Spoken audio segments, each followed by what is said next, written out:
Namaste, sir. Good evening. Good evening. Welcome to ICT Academy Sky Campus. First of all, let me introduce myself. I am Dr. Anbu Thambi. I am part of ICT Academy. We are an institution, private public partnership model between the government, industry, and academia.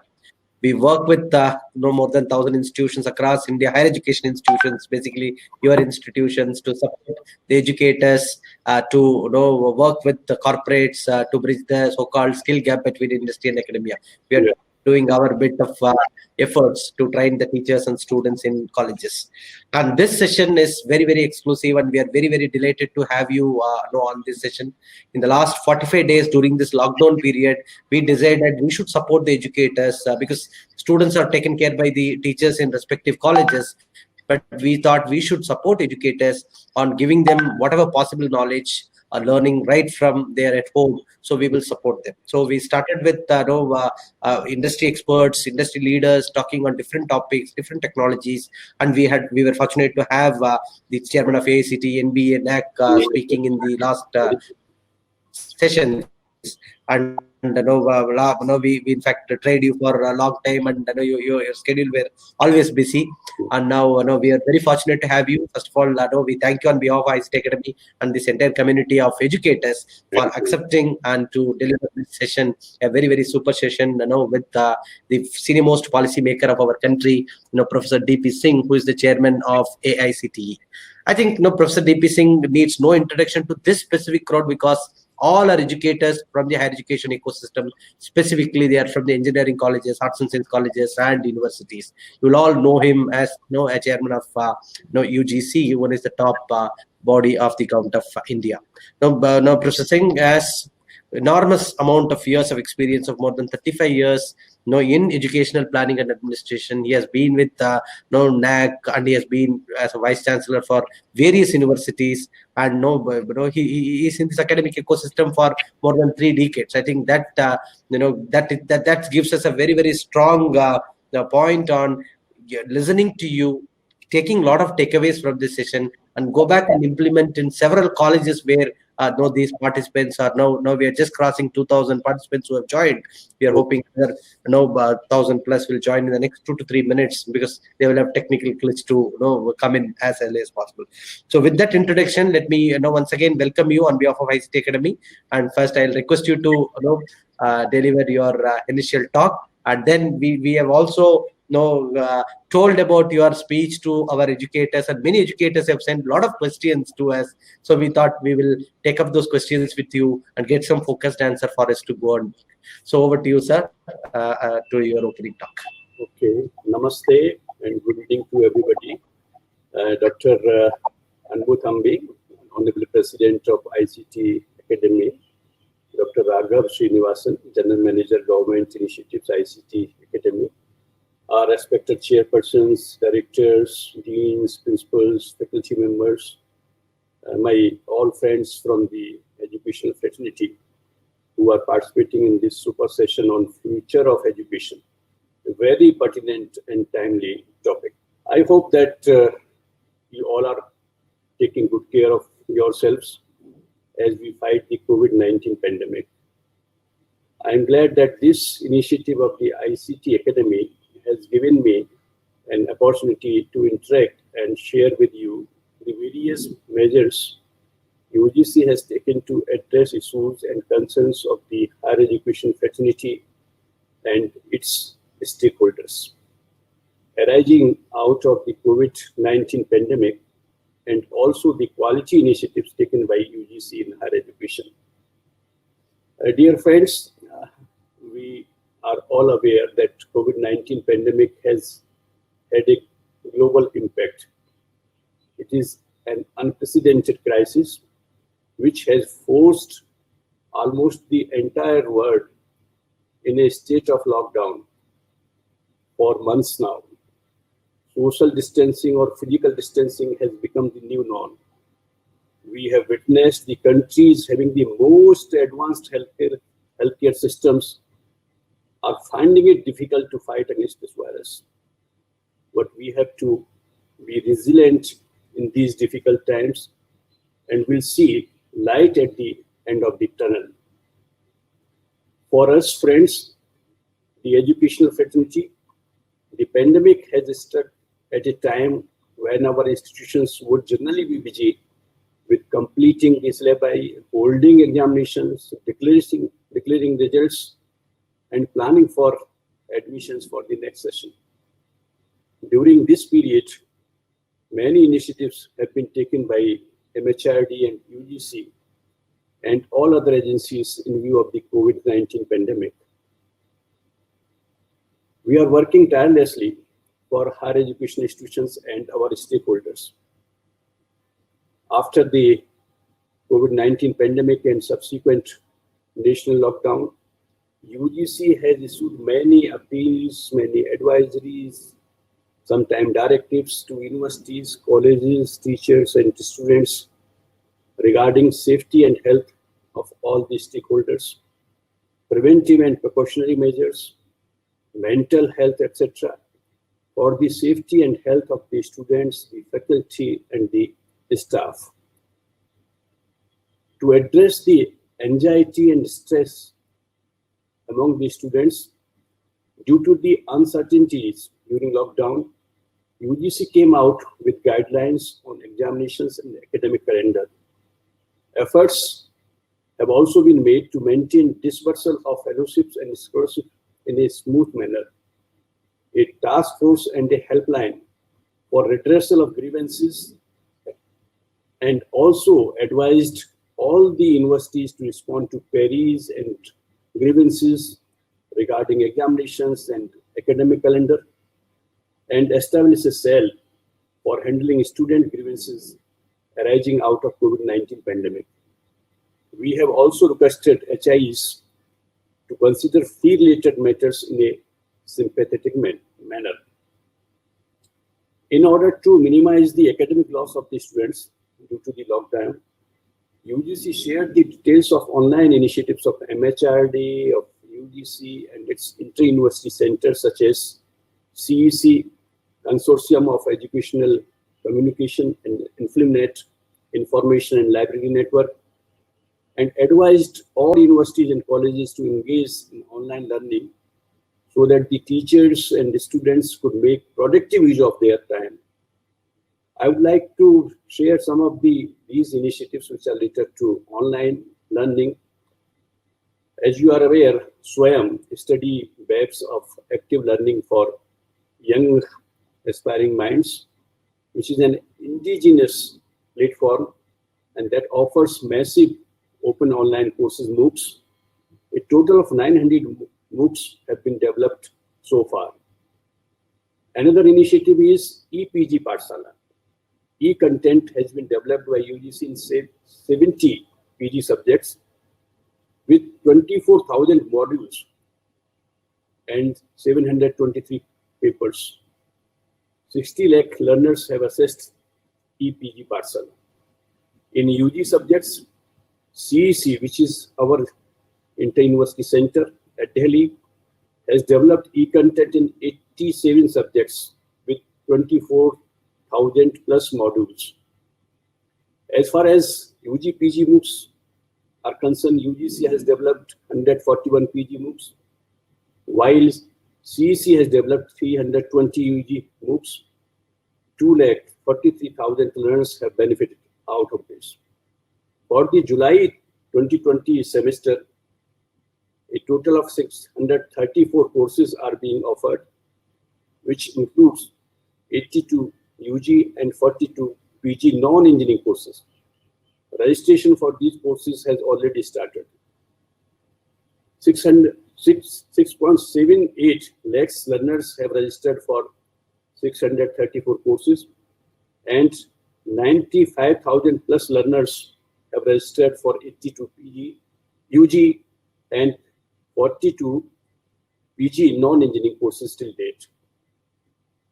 Another initiative is Swayam Prabha, which consists of 32 DTH channels devoted to telecasting of high-quality education programs on 24/7 basis using the GSAT-15 satellite.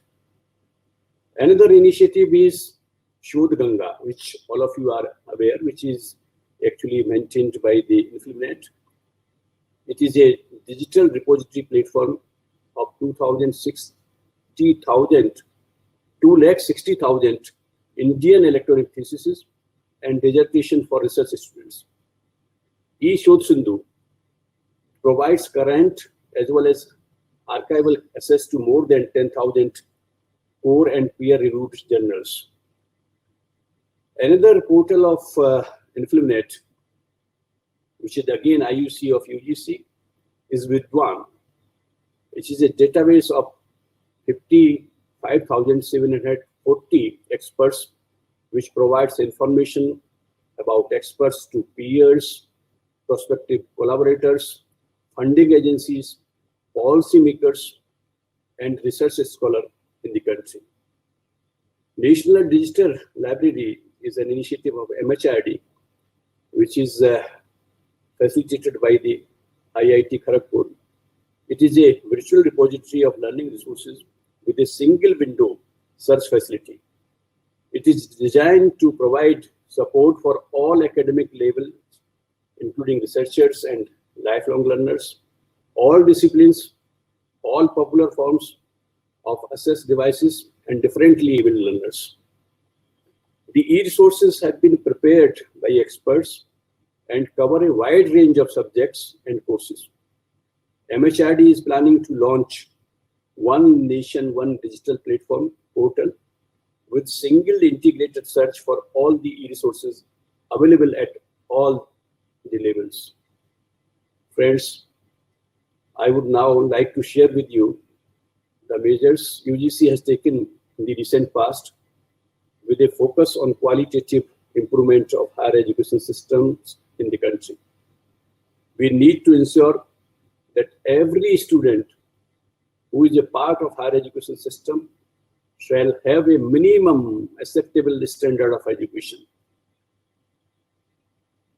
UGC notified quality mandate with the objectives to improve the graduate outcomes, to promote students linked with the society and industry, to train students in professional and soft skills, and all higher education institutions to obtain NAAC accreditation by 2022.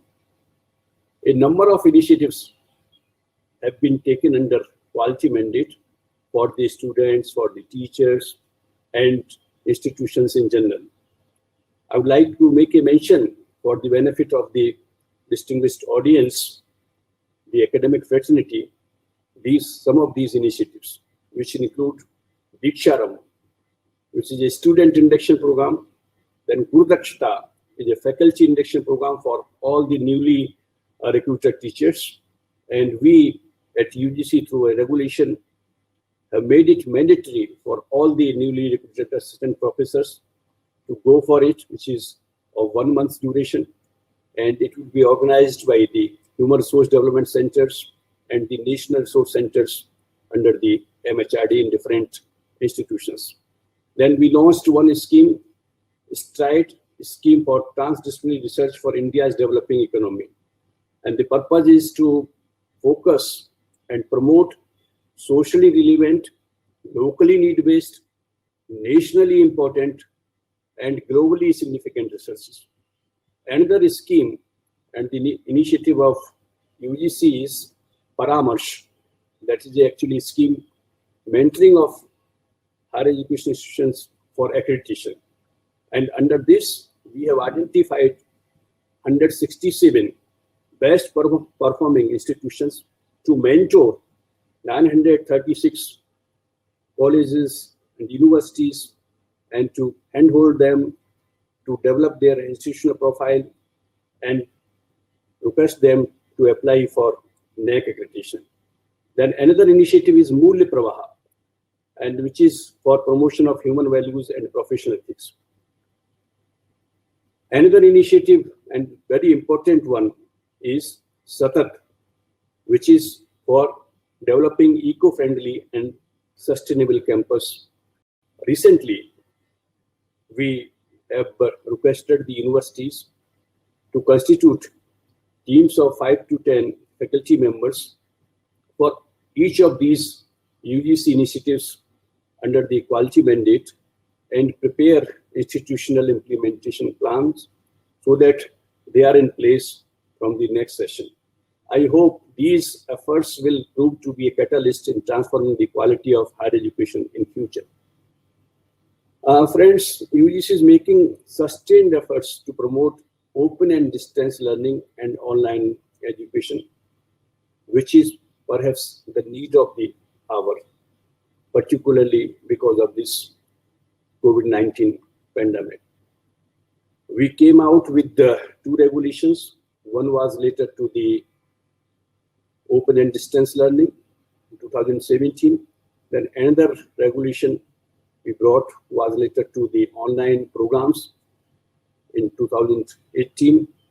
And till date, 128 universities for 1,592 ODL programs have been approved.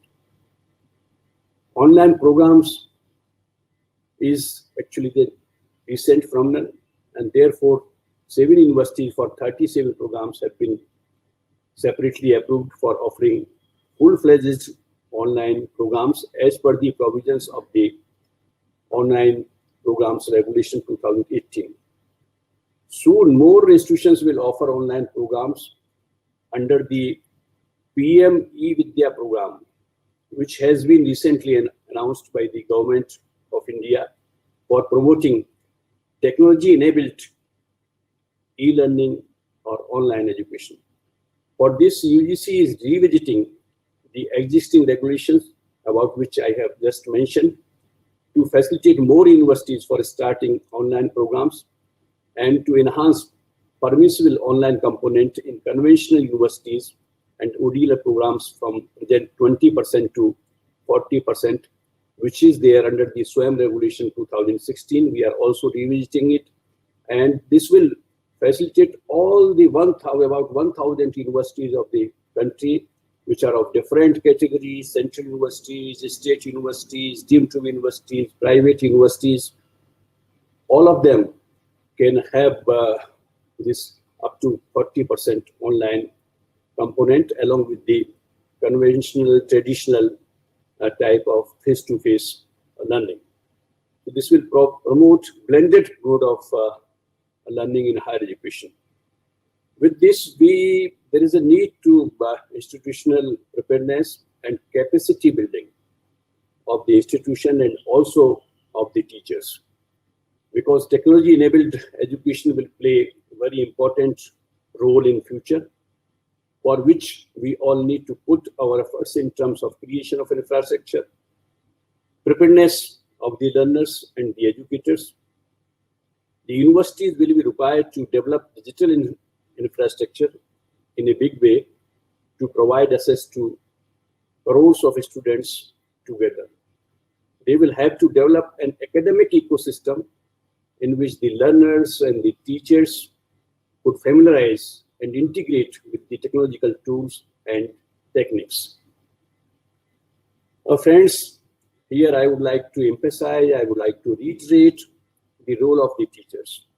I feel that since ancient times, teachers have always been the foundation of education, and teachers will continue to play their key role in the times to come, particularly during e-learning and online learning also, to make it more learner-centric, to make it more interactive and joyful. There is a need to preparedness and capacity building of teachers to embrace and use new age digital technologies in their teaching, in their learning and research. MHRD and UGC have already taken initiatives in this direction through various means, and HRDC and National Resource Centers and ARPIT. In order to address future employment and to create industry-fit skilled workforce, the community colleges, VWOC degree programs, and Deen Dayal Upadhyay Kaushal Kendras offering skill-based courses are in constant dialogue with the industry and sector skill councils so as to offer appropriately designed curriculum leading to gainful employment. The curriculum will be a suitable mix of general education component and a skill component of up to 70% of the total credits. Our focus is also on quality of our universities as such. And to make world-class universities, the UGC is consistently working to ensure mobility of faculty and students across countries, which is necessary to develop global mindset. UGC has identified 20 institutions of eminence to achieve world-class status, including public and private institutions, whereby amongst many incentives, including freedom to offer innovative courses and academic collaborations with international institutions, they are also allowed to recruit international faculty up to 25% of their faculty strength and admit foreign students up to 30% of the student strength. Similarly, under the graded autonomy regulations of the universities, we have given functional autonomy to the institution and some of the privileges to the high-performing institutions of the country, which are categorized under Category 1 and Category 2 of the universities category. Friends, recently, Honorable Prime Minister has made an announcement to create Atmanirbhar Bharat. The educational institutions will have to play an active role in making it a reality. Technology will be the biggest enabler. There is a need to refocus our research and innovation in the direction of the developing indigenous technologies for making us self-reliant in all the fronts. I appeal to all of you to be a part of this journey. Thank you very much, and I think now here I stop, and maybe we can have some interactive. Thank you, sir. Thank you. Thanks a lot for setting that initial context, and I know it was really nice to get such a very positive note from you to start with. Now, there were plenty of questions which people have already sent, and there are a few. Now they are putting out the chat. Now I'll try and pick up few questions to you. This being a mass delivery platform, we may not be able to make them ask, but I'll ask on behalf of the educator and their questions. The first and foremost question of all is, when, according to you, do you think we will all start working? Which means colleges and universities will reopen, and according to you, and what kind of challenges that you foresee for education institutions, sir? Actually, we are passing through a very the phase which is actually we can't foresee actually what is going to happen in the near future and after 1 month or 2 months. In this context, I just want to make a mention that in April we came out with the guidelines for the examinations and academic calendar, and we circulated it to all the institutions, and we made a mention that these guidelines are advisory in nature, and the academic calendar which was suggested there for the current year and also for the next academic session, that was suggested, and we categorically mentioned in the covering letter also, and you must have seen it, and the audience must have gone through it, and then also in the guidelines that the universities or the higher education institutions can adopt or adapt and implement these guidelines, taking into consideration the situation which is there, and the various guidelines and the protocols of the Government of India, Ministry of Health and Family Welfare, Ministry of Home Affairs, then the state government and also the local administration. Because you will agree with me, the situation, the country is so wide and situation is not the same all over India. It varies from state to state, and it is also varying from one city to another city. And therefore, since the universities are the autonomous bodies, institutions, and therefore through their statutory mechanism, they can assess the overall situation, and they can take decisions in the light of but we made it very clear that the health and safety of the students and other stakeholders is of utmost significance, of prime importance. So whatever decisions we should take, that should be taken into considerations of the But so as far as the reopening of this concern is concerned, I just want to make a mention that in the academic calendar which we suggested earlier in those guidelines, we suggested about the examinations in July, then starting the session for the old batch in August and for the new batch in September. But I again reiterated that we have to see what is the situation in different places, and then the universities can look at it, assess the situation, and then they can decide about it. As far as if something as the national level is concerned, maybe we would be revisiting and relooking and assessing this situation. If need be, maybe we can issue other guidelines also if required. But since we have already given it the freedom to the universities, then they can assess the situation and they can decide about various activities on the campuses. Okay, sir. So when it comes to challenges, typically everybody are talking about now how universities and colleges will be expected to maintain social distance. How do we ensure the safety of students and teacher? Once the colleges reopen, I think these are something which is running in the minds of educators. So, any points that you wish to throw, sir? Yes, they are very important points. They are very important, and what is coming from the advices of the medical scientists, from the scientists community, scientific community in general, and in the foreseeable future, this social distancing and physical distancing has to be maintained.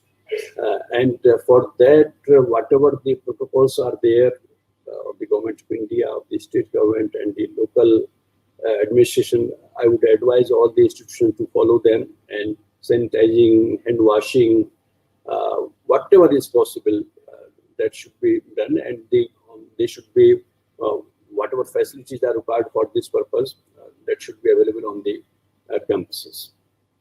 Okay, so now I'll come to the core part which you have been speaking about, online education. If you look at, sir, there has been tremendous amount of activity. Specifically, you mentioned about SWAYAM, which is really made highly impactful in the last COVID period. Even though it was there pre-existing for several years, I think this time we have all capitalized on that platform very well.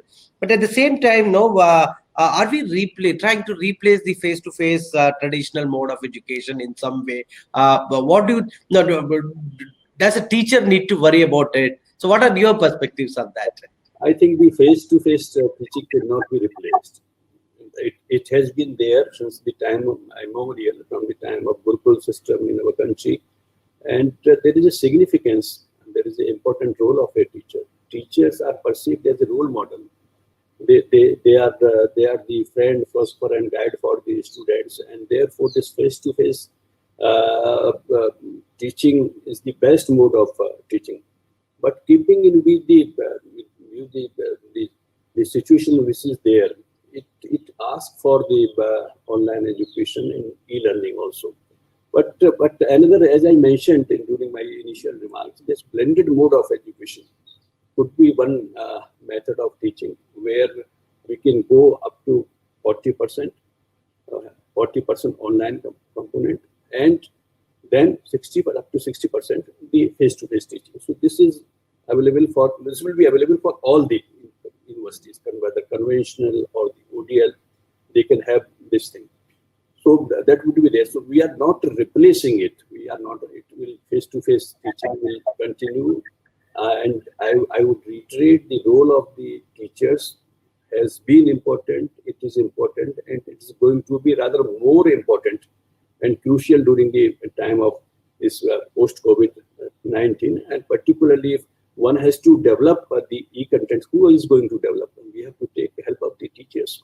We have to make it more learner-friendly, more stakeholder-friendly, more interactive, all these things has to take. So teachers have to innovate, they have to think in that way, and they have to create e-learning resources in such a way that the learners are engaged productively, and they contribute in this particular.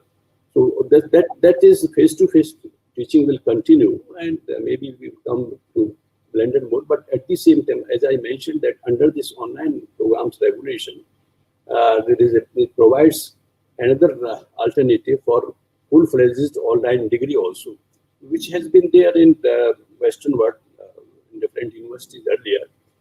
But this is perhaps the need of the hour. Okay, sir. Now, what we have done, no, sir, if you look at in the last 3 months, we also tried to support educators. We had conducted online faculty training program, this kind of Sky Campus session. More than 2 lakh educators participated, and we ran a learnathon for students, self-learning. More than 1,25,000 students joined.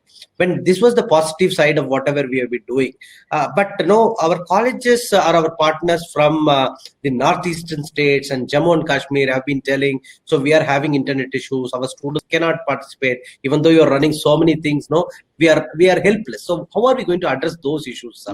This is the concern is very valid, very genuine, and I agree with it that in some parts of the country internet facility is not there, and there are issues related to bandwidth and other issues also. So for that purpose, I want to tell you that I mentioned about the Swayamprabha. It's actually 32 DTH channels, and under the PM eVidya program, particularly for the school education, they have announced to have dedicated channel for each class from class 1 to class 12. Our Honorable Minister for HRD, Shri Ramesh Pokhriyal Nishank, is engaging himself with the Ministry of Information and Broadcasting, and at the official level also efforts are being made that for higher education also we should have some more channels, so that the students who are there in the villages and the rural areas, they are also benefited. So the efforts are being made in that, and similarly the government along with the other departments, Ministry of Electronics and Telecommunication, etc., they are coming together. They are discussing that how to develop ways and means for promoting the digital learning. So something new will come out in the near future, it is hoped. You spoke about the infrastructure side, and hopefully we will get that solved by the respective ministries. So when it comes to teaching online, there are two things. One is how are we going to prepare all of us, our teachers, to teach online, because that's a new method in which they will have to teach. Second, many teachers are worried about the seriousness of our student when it is online digital teaching. Now you said some 40% even if we convert into online. So how are we going to increase the seriousness? Is there any way or any ideas, personal perspectives on that? I think the students who are there on the campuses, whether it's UG or PG or research, it is a mature lot, and they understand the situation through which the country is passing, and the situation which is there, and nobody thought of it. It is unprecedented, it's difficult, it is challenging, and therefore the students will understand, the teachers will understand, and therefore whatever best is possible in the given situation, that should actually emerge, and everybody should realize that during these difficult times, whatever is possible, and this is the possible way, and therefore they will understand this situation, and I am very confident that the students who are mature enough, who are the voters who decide the fate of this country, they will understand the situation, and they will join hands in realizing the success of this new e-learning and other things. Okay, fine, sir. Thank you. Sir, now when it comes to evaluation, we are not used to this closed, open book examination and all. So now suddenly we are expected to do online evaluation. So, and there are subjects like engineering, science, etc. So you have any thoughts around online evaluation, sir? Actually, we constituted a committee of experts, and they came out with something, and we are sharing. But we know that there are some difficulties, and therefore we have never thought of making it mandatory for the universities. Just the provision for either online or offline or different alternatives which are there. The universities, whatever the best suited to them, and particularly taking into consideration the students for their benefit, that should be actually taken up by the university.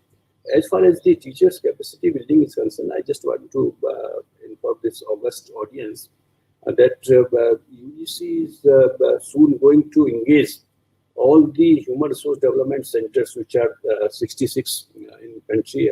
We have UGC, HRDCs in different universities, and they would be organizing programs for capacity building of the faculty members for e-learning or online learning. And then maybe in collaboration with other agencies, organizations, and ministries of MHRD and others, we will take up this capacity building program in a big way, and also capacity building of the institutions. And then maybe the institutions will be better placed, better equipped, and similarly the teachers would be more engaged in this online learning. Yes, sir. Yes, sir. You are right. Now, some institutions, autonomous institutions here in South, because we are headquartered in Chennai. Now, some institutions came forward, and in fact, we have supported some of them to jointly build a digital online teaching course for their teachers. And I'm sure every university will take such initiative of building such course, because that's more important compared to anything. Because the teacher will have to be prepared first, that before we go into students.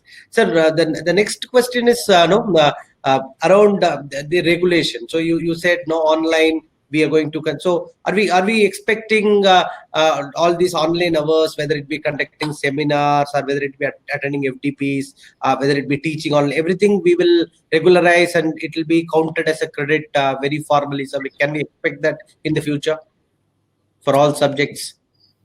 Whatever is situation is arising and what is going to happen in a foreseeable future, we will take it into consideration and we would facilitate it.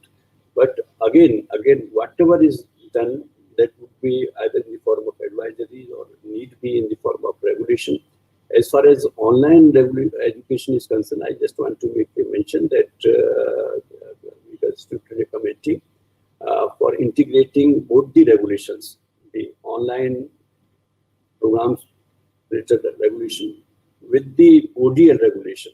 So now soon we will have the integrated ODL and online regulation, because there were some issues related to developing different kinds of infrastructure for the implementing both the types of regulations, and there were certain commonalities in it, and they were to become more institution friendly. Now we will be having this integrated version, and in that we are also revisiting the existing eligibility criteria for conducting the ODL and online programs, and in line with the PM eVidya program, which talks about allowing 100 top universities for the online programs on their campuses. So we are facilitating all this through a revisiting the regulation, and then the revised new version of this integrated regulation will be there for the nation, which will be notified soon. Okay, sir. Thank you. Sir, according to you, can you just tell some top few trends, according to you, will be in the future, which was not there, which is going to be in the future in education? What are your perspectives of few trends, big trends? I think actually learning is a lifelong process, and every day we learn something new, and therefore sometimes we learn out of the experiences, out of the situation which arises, and then how to cope with that situation which we are doing right now, how to cope up with this COVID-19 pandemic, and how to live ourselves safely and unaffected we are. So all this is actually, education is a lifelong process, and therefore one should learn and feel that whatever comes in our way, we have to learn new ways, new mechanisms, we have to develop new strategies, we have to develop new tools, we have to equip ourselves and to cope up with the situation. That is one thing which is actually this COVID-19 has given to us, and we are learning it every day. And then the role of technology has become important, and so we have to devise ways and mechanisms and tools and techniques for this technology-enabled education on the campus. But again, I feel that the teacher-taught relationship, that link should remain stronger always through various means. And here I would appeal, because during this time, I'm aware that the students, they are passing through various phase of tensions, the stresses also, and for the thinking about their concerns and grievances about their future, also issues related to examination, related to their placements, their internship, etc., etc. So my appeal to, because the number of faculty members and teachers are there in the audience, I would appeal to them that they should connect well with the students. And I would request personally that each day, if as a teacher, if I talk to 5 students on phone and just ask him or her that, how are you feeling well, is there any problem, is there any issue which I can resolve, that will give them the strength and to come up with these situations, and then they will get some. Although we have written to the universities to establish helpline desk, to have some mechanism for their students' mental health and well-being, for their counseling, etc. But one-to-one this connect would contribute a lot in increasing positivity among us the learners. This is, I think, is very important. Excellent, sir. Thank you. I think that's really wonderful of these points. No, I think almost many questions I picked up from the chat window. Maybe one last question. So these are all teachers, no, all who are attending. They are either HODs, principals, teachers.